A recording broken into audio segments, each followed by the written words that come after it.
guys, welcome back to the channel. I'm here today with a special guest, England under-23 international Alex Cameron. Now, we've been trying to make this video for a long time, way back probably start of the year. Finally managed to get it done.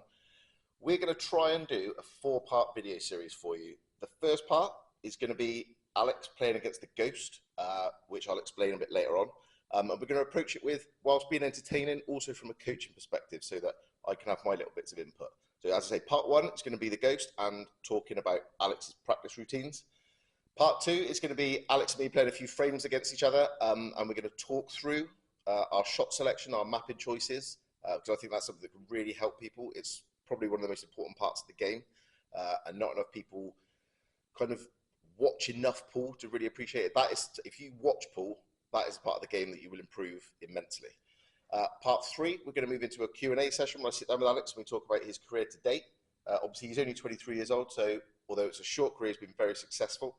And the final part is a bit of fun where we're going to do a quick Q&A, but sort of quick fire questions and a bit of fun with a 6-red shootout as well. So hopefully you guys enjoy it. Thanks for being here, Alex. And yeah, let's get going.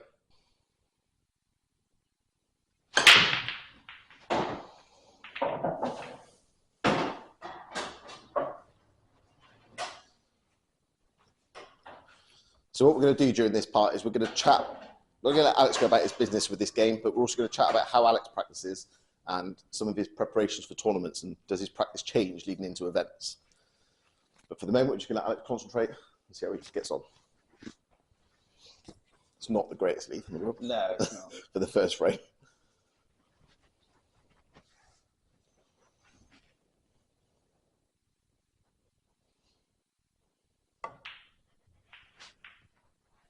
Great shot. That's a great shot.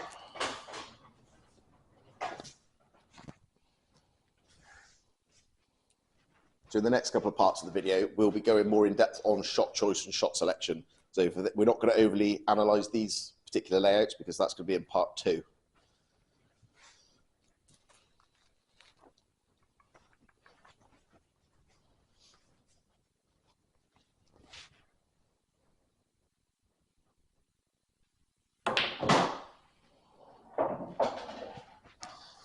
Gone after his bad ball straight away. It's a good shot.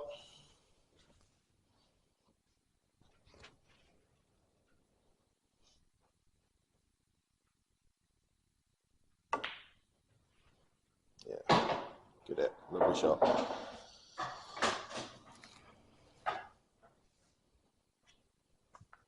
So I know that Alex is already kind of looking at the black in this situation. The black's going to be the sort of the, not the stumbling block, but I'm the hard ball thinking of the about ones left. like leaving an angle. So I always think if I can get into this black early, Yeah. and even if it doesn't come out well, I'm going to be on choice of 2 yellows. Yeah.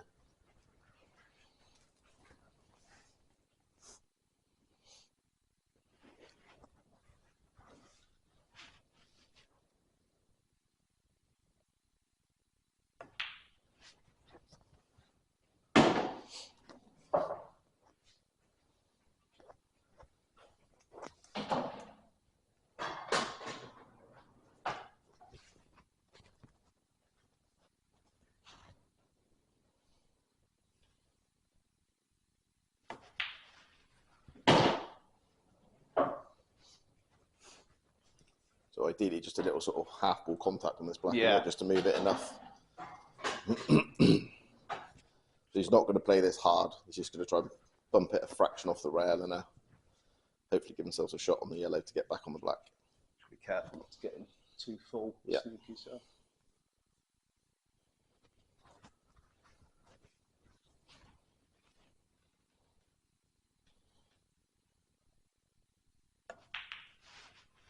Like that. Like that. He called it. So it's a full ball snooker there, unfortunately. He's got very tough, but the one bonus is I don't really think he has to worry about the white, because I think if he was to come off the cushion and flip the yellow in, I think the white might well cannon the red. I agree. And give himself just a shot at the black. So this position, it's kind of like, the hard bit about this shot is that you can actually miss the yellow because you're trying to hit it so thin to cut it in.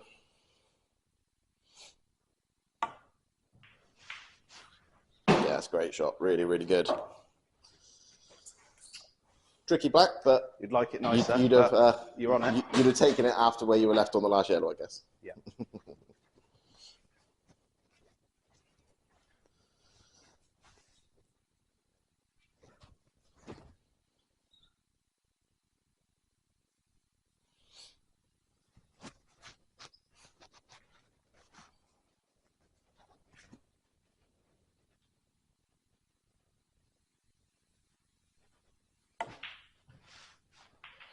Great finish. Great finish. Well done, mate. Well, that was a great finish to get us started. So what does a normal practice week look like for you then? Are you a daily practicer, weekly practicer, not a practicer? I would say a good 4 to 5 times a week, I'd say. But obviously, part of that includes like league nights. So I'll practice like normally before the league starts and hopefully after, depending on how late it goes. Yeah. So you do use a league night as a practice night as well? Or is it like, do you kind of have your set practice times where you do sort of solo practice or match practice? Or is there like a league night more of a social thing where you just sort of have a knock beforehand? The league is definitely more social. Yeah. You know, the knock is like, if I can get there a bit earlier, you know, hopefully you can get a good couple hours before like the team arrives and expects to play as well. But in terms of the solo stuff, I'll normally do it quite late at night. So normally, hopefully when the club's like not as busy, you know, if it's quite busy, then you just kind of, there's probably too much noise, and you can't really concentrate. So I would say I'll do maybe a couple hours solo, just doing a few things that I'm working on at the moment. Yeah, it's obviously worth mentioning that whilst Alex is one of the best players under the age of 25 in the UK, he's also got a full-time job. So it's not the sort of thing that you can get up and sort of, that's his day job to go and practice and play pool. So it is fitting it in around, of course, a busy job. Yeah, you have a very busy job like other people. So your kind of, say, match practice, do you have set opponents, or are you kind of like just happy to play against anybody? Or so, like, from my perspective, I don't really, like, I mean, we live in the same town and we have practiced together a handful of times. So I just tend to do most of my practice solo. I think I'm going to have to change that moving forward. I know I'm going to have to change that. But are you more, like, do you have set opponents that you practice with, or do you just like kind of play with anybody that's available? So fortunately, we kind of got the money league back and running. So the top division in money league is a pretty decent standard, I'd say. Like a good 3/4 of the league are pretty high standard. So there's competitive practice weekly just on that. In terms of certain opponents, so Russell Burgess, obviously, who we talked about quite a bit, will often play, you know, obviously depending on our schedules, ideally once a week. Obviously, as it creeps up to the bigger tournaments like international events, we'll generally ramp it up a little bit. But we do like to play each other because it's a much higher standard, I would say.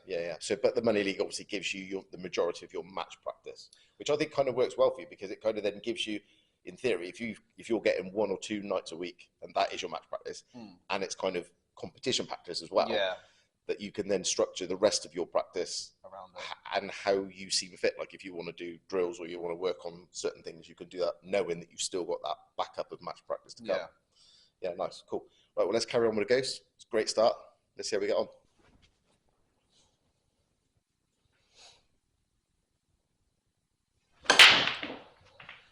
Get a nudge. Ooh. Nice.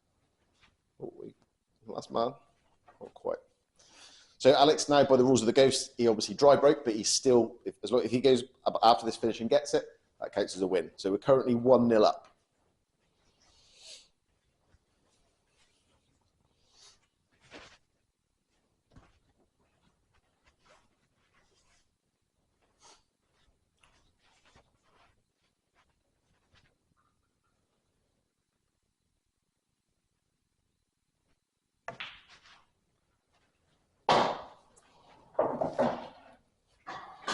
Been a little bit unlucky twice with the break where you've ended up. Yeah, a bit awkward.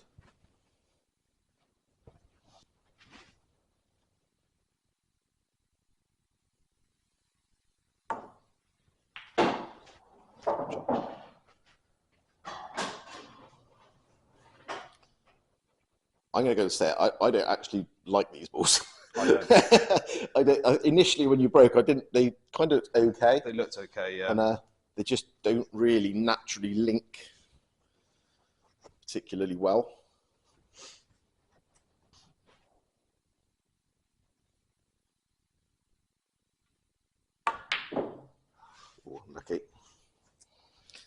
It's not all plain sailing, okay?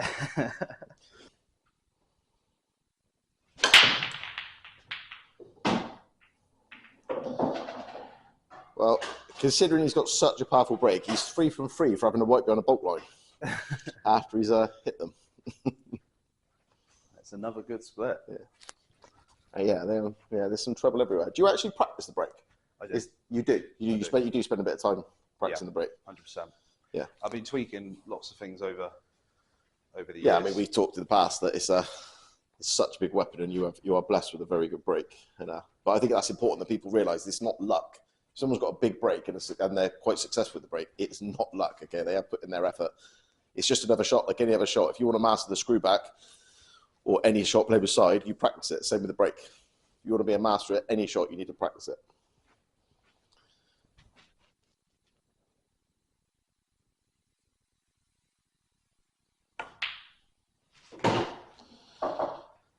Pot. Yeah, they are just fiddly, aren't they? They're just fiddly working out the routes at the moment. And as I said before, this is the thing with this game. Whilst it's a great practice game, they don't always come out nice.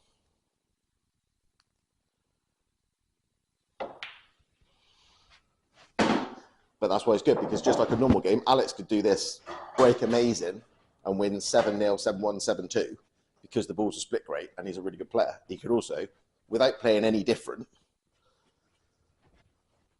get beat just because of the way the balls are split.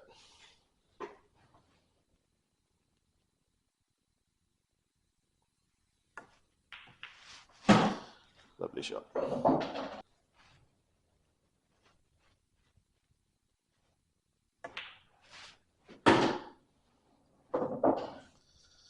Little angle or a bit straight? I've got angle. Got a little angle, lovely. Much rather it on a Rasson.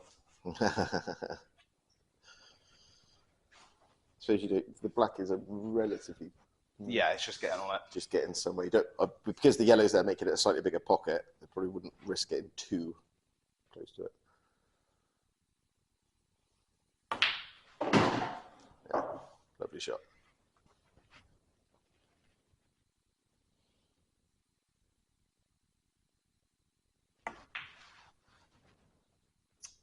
Ugh, unlucky, mate. Yeah, it's not, right with the gap. It's not a super tight table, but it's not quite not as generous as some of the other ones.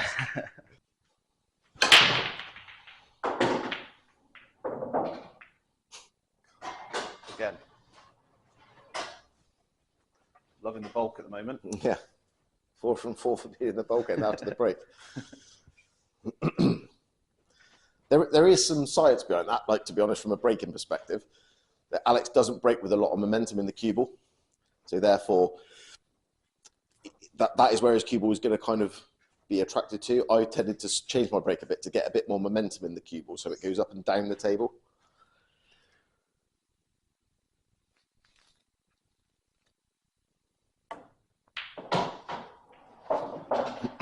Yeah, lovely shot. The kind of this whole finish revolves around one ball, really.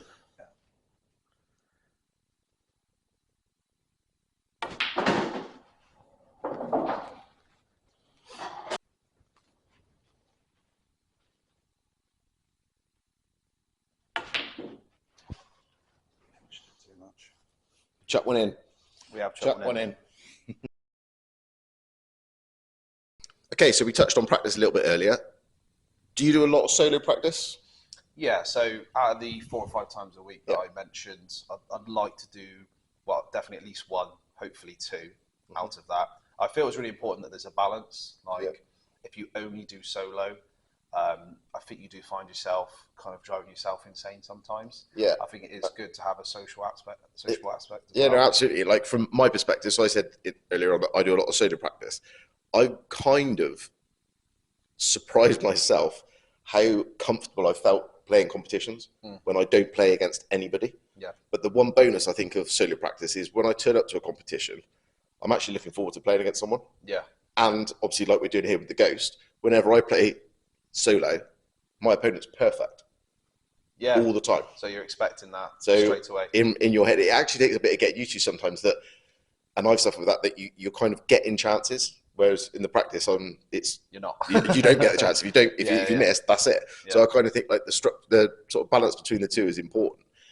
Your solo stuff, is it this sort of playing a ghost, or is it like kind of, obviously probably you do use this as a part of the practice sessions, but is it drills or just other like practice certain areas of the game like the break, or how do you kind of go around and practice a solo practice session? So I do have a set like warm-up routine, which was actually, I would say it was kind of based on the training thing that you do when you work out the level.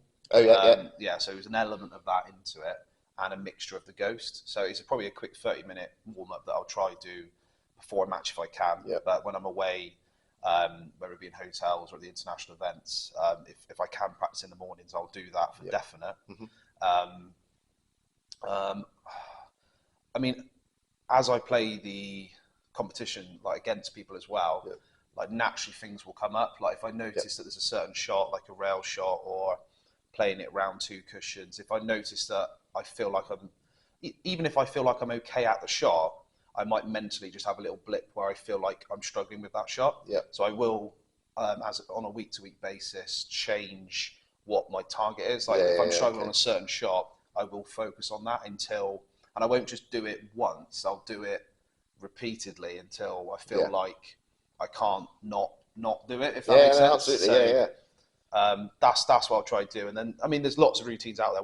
Your videos are brilliant with the different. Yeah. So Alex is part of the coaching, the WhatsApp coaching group that we do. Yeah. There's loads of drills in there, and the training routine that you said was the kind of, when people join the group, I give them a sort of a test to do to sort of find out where they are. I knew where Alex's level was. Alex kind of did it for fun, but we split the drills down to 3 levels, sort of yellow's the easiest, red and a black level. So people do this training drill to kind of guess, or to not guess, sorry, what level they're at. So people aren't trying stuff that's too hard. Because I think that is one of the biggest flaws I see. You walk in somebody and you'll see somebody playing and they're trying to practice long shots, for example, and they're putting the white right in the pocket, the ball on the spot, and they're trying to pot it, and you're looking at them going, you're just not really of that level yet. Like when I practice, if I'm having a warm-up, I don't make the warm-up shots that hard. No. Like I don't think you need to. I just think as long as if I want to practice my cueing, I might work my way back to that shot, but I'll put the ball in the middle of the table, the white around the bulk line, and just pop 15 balls in a row. It's a fine balance, isn't it? Because like you don't want to not test yourself. Yeah. Like you want to do the hardest stuff, but it's important to master the easy stuff. 100%. Like the amount of people I see like in the club doing a lineup, say, and really they should start off by doing 3 balls in a row. Yeah. I mean, I think it's worth just getting your arm going, regardless of what you're doing. Even if you want to do drills and you're at a lower level, just chuck some balls on the table, just pot a couple of balls. There's no point in practicing missing, because you're just going to do your confidence in, and then that will spread in through. And it's confidence. That's all it is. Yeah, the game is huge. And that confidence is the same of a low-level league player right through to top of the tree international player. Like you see, there's a reason why people at this game especially don't dominate this game. Like, for example, Tom Cousins 18 months ago was untouchable. Yet he was 2 seconds away from losing the number 1 to Declan Brennan. Yeah. And you go, Tom's not got worse. No, his just confidence isn't quite what it was. Yeah, and other people coming through. Everybody has their sort of moments, etc. But yeah, solo practice is really important. Alex does it. I do it. Loads of good players do it. So yeah, I would utilise it into your practice routines if we can. Right, let's see if we can beat the ghost again. Come on. Bit more momentum in the cue ball there. Yeah. Just still keep getting these little clusters. You should have days where you just get stuff like this happens. And that's what I said about like this drill being a good drill, but you can never let it lead you to thinking how well you're playing. No. Because you've had a couple of finishes that in matches you'd probably be looking at other options. Yeah.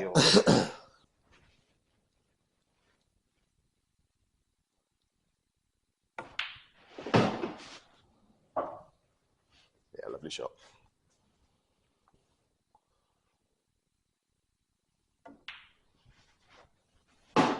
Like you're kind of going like, I'm assuming that when you're going after this, you kind of want the white ball sort of in and here. Yeah. I'm debating whether I'll probably leave that yellow to last, but yeah.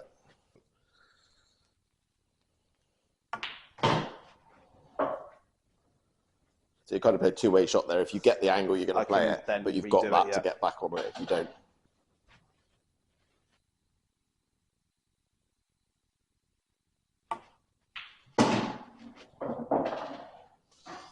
anything but full. Yeah.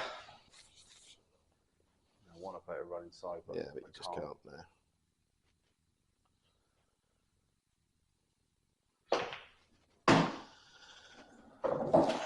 This time it goes.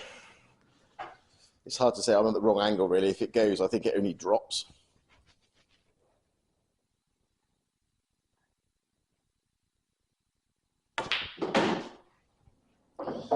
That's a very, very good shot, because that honestly was very tight. I wish I moved the camera around now to show how tight that was. Yeah.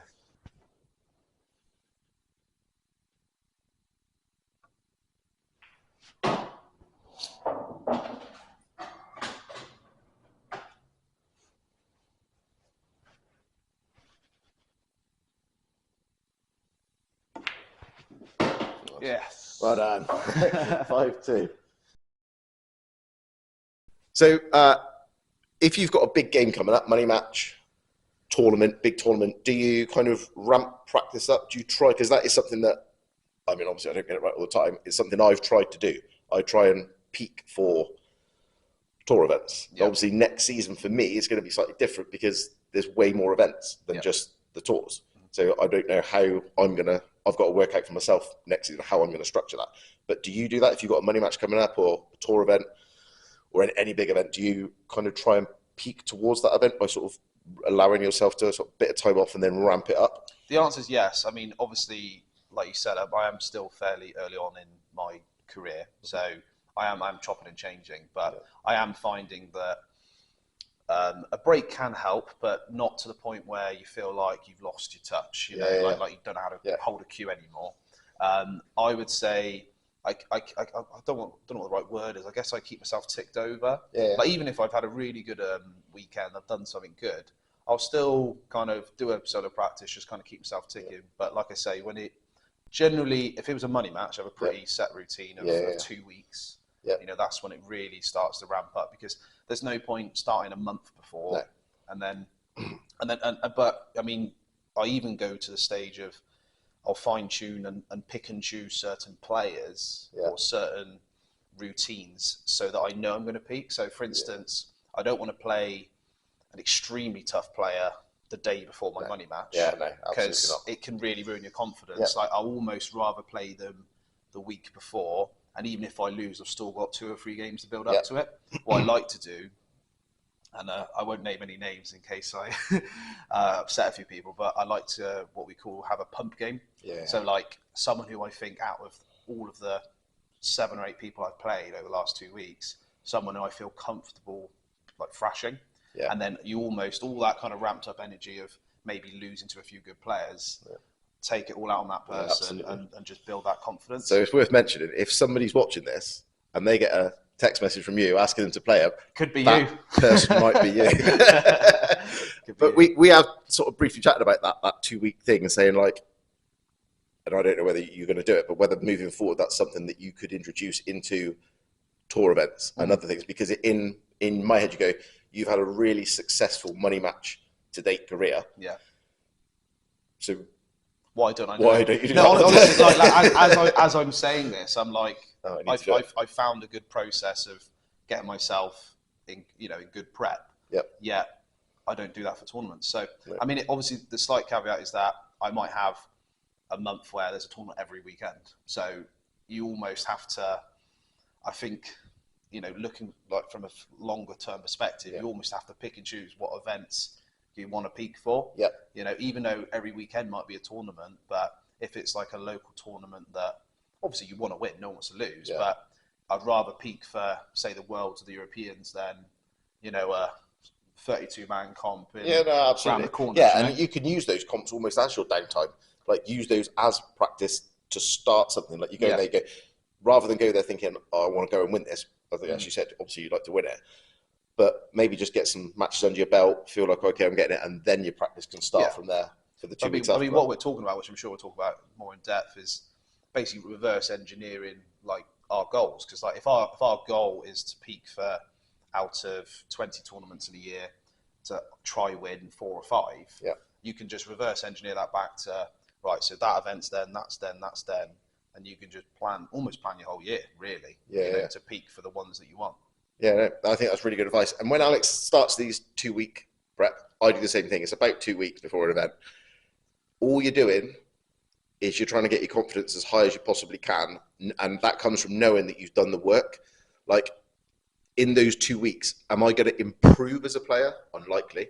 I might play well, I might not play well, but it's just about going to that event knowing I've done the work and I'm giving myself the best chance to play well. It doesn't mean you will, but I'm giving myself that chance by doing those repetitions. You're just like, I guess the terminology I would use is like sharpening a blade. Like, yeah, you're not changing the blade. You're just getting more sharp, ready for game day, or whether it be a money match and or I think tournament. You don't have to read too much into how you're actually playing in practice. I've gone to events where I thought I am flying and not played great, and I've gone to events where I'm like, oh, I'm playing terrible, and then played really well. Literally, the amount of times I've played like a money league game and lost to someone that I feel I shouldn't be losing to, and I'm thinking I'm playing awful, and then play really well on the weekend. So it doesn't always kind of work, black and white. It's just like when you go to an event, it feels so different that like you kind of.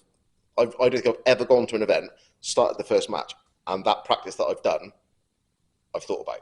No, it's just it's gone. There's like too many variables, isn't it? Like you might wake up and sleep funny or feel slightly under the weather. Your opponent can miss a ball that you don't expect them to miss, and you clear up, and then suddenly you're on a roll. Or you play one shot. You could be playing very average, and then one shot flips a match on its head, and then suddenly you're off and running. So practice is about trying to get yourself in a position where you give yourself the chance to play well in matches. I don't know if the flicks helped or hindered you there. Unsure. Because I'm not sure if you might have been a bit too far down the table if you hadn't got that. You roll drop it in the middle and just go up and down after.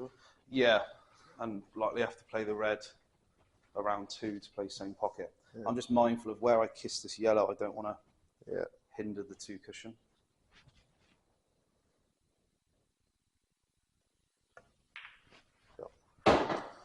I was completely the wrong angle there. You couldn't play that off the yellow. I could have. Yeah. Probably.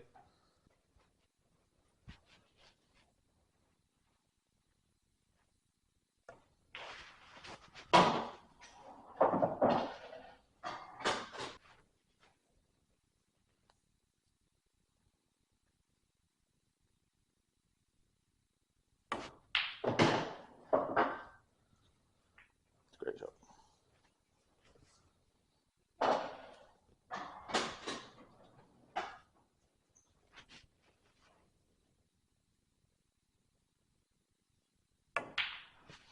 Nice. 6-3.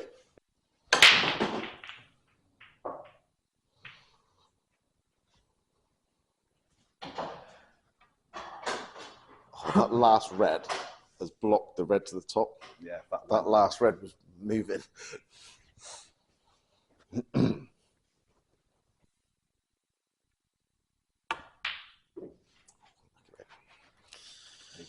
Okay, so there we had it. So it didn't go away against the Ghost. I think the Ghost won 7-3, but sometimes that's just the nature of that practice drill, okay? It's really useful, it's really good, but sometimes the splits aren't great. I mean, I remember Alex kind of left the white ball unintentionally, obviously got kicked back into bulk 3 or 4 times from the break, didn't have a great first shot, took out some lovely finishes. But again, practice is about repetition and getting yourself in a position that when you go to events, you can feel like you've done enough work that you can play well. So yeah, I thought that went really well. Let's move on to part 2, and me and Alex are going to talk through some of our shot choices. Thanks for watching, guys. See you next time.